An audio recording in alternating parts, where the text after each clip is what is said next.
As we mentioned, New Hampshire voters are casting ballots in the first primary of 2020. Bernie Sanders appears to be the frontrunner in recent polls, with Pete Buttigieg close behind.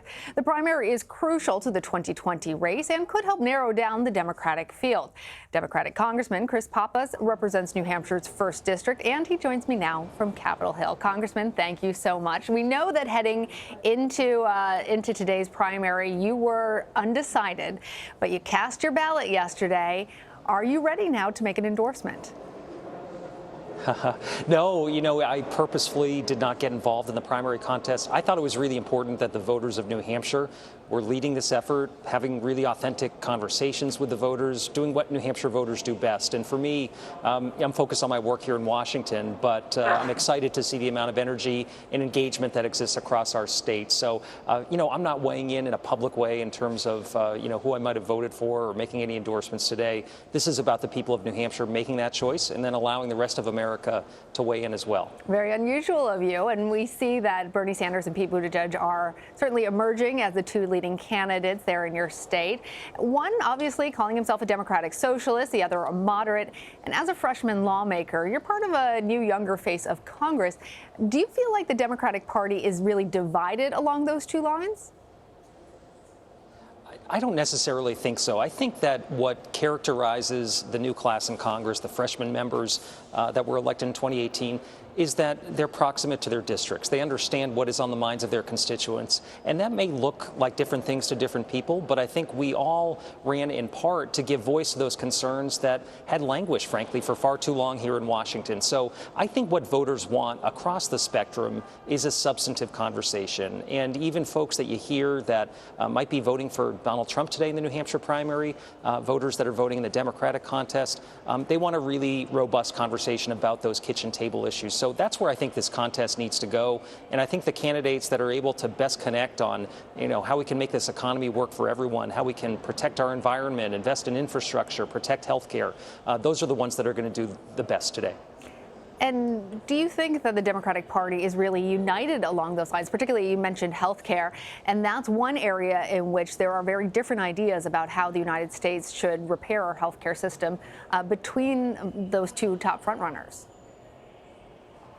There are competing ideas, but I think what unites Democrats and many independents and even some Republicans is the value that health care should be treated not as a privilege for the wealthy or the few, but as a right for every American. And so we need to take some additional steps to make sure that everyone is covered and that coverage is affordable for individuals. That's what we all talked about in our campaigns in 2018.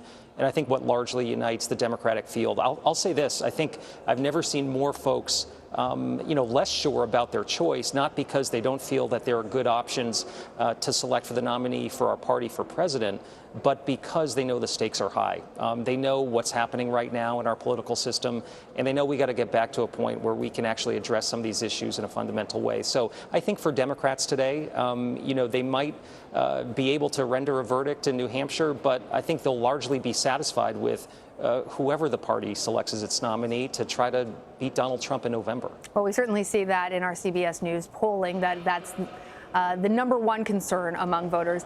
Speaking about New Hampshire and just coming off of the Iowa caucuses, there have been a lot of critiques about whether these two states should really retain their first in the nation status, because critics say that these two states don't really represent the country. And we were hearing the same thing from former Vice President Biden, who is immediately going to take off and head to South Carolina. So do you still think that this is the right way for the Democratic Party to choose the nominee? Well, certainly a primary is a different animal than a caucus, and so we'll see broader participation today than we saw in Iowa. And also, frankly, it's a state-run election, and so it'll go a lot more smoothly, and we'll have a very clear verdict rendered tonight by the voters of New Hampshire. But I think the 4 early states taken together represent the diversity of America, and I think there is a benefit to starting in states that have a small scale where you can have the type of intimate campaigning and hear the type of concerns directly from the voters that you do in New Hampshire. You know, frankly, I don't know that we would have seen plans from so many of the leading candidates in 2016 on the opioid crisis had these candidates not come to New Hampshire and heard really heart-wrenching personal stories from voters about folks struggling in their families and people that were lost to the opioid epidemic. So I think these conversations make a difference to shape the national debate. I don't know that we would have them in the same meaningful way if we were really just in these big media-driven states where the candidates don't get proximate to the voters. So that's where I think the value is that New Hampshire can add. And we've had this institution, this New Hampshire primary, for over 100 years now. We started it in part to take power away from the party bosses and to put it in the hands of the voters who can directly select the nominees of the parties. And I think it's still relevant and really important to how our system functions.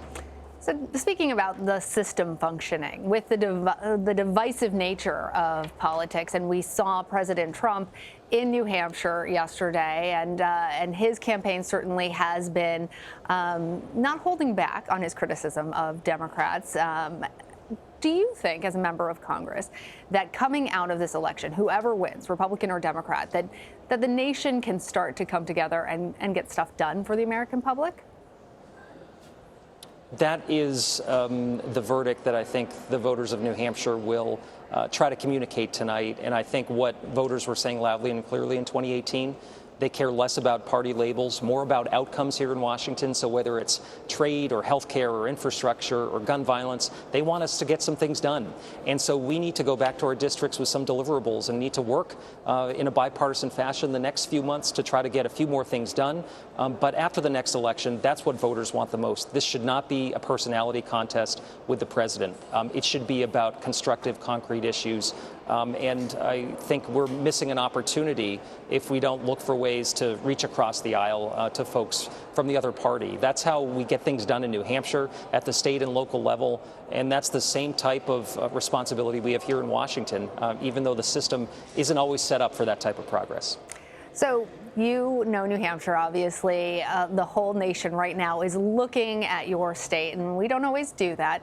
So clue us in. Is there any surprises or anything that you think might ultimately end up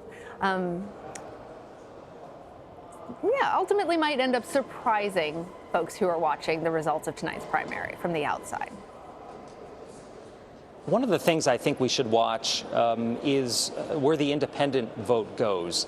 42% of the registered voters in New Hampshire are not affiliated with either major party, and so they can participate in either contest. So I think it'll be instructive to see where those independents are voting, if they're picking up a Democratic ballot or a Republican ballot today, in overwhelming numbers.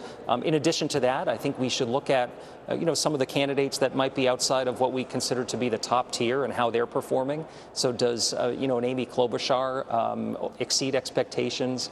Does a Joe Biden not quite meet expectations in New Hampshire? That can have ramifications for what happens beyond our state. So I think there's an opportunity to shape the national debate and also what the field looks like from this point on. And I think voters in the rest of the country are looking forward to participating in this contest, too. I think they would benefit from having a somewhat narrower set of choices so that the verdict can be clearer on where Democrats want to go for their nominee.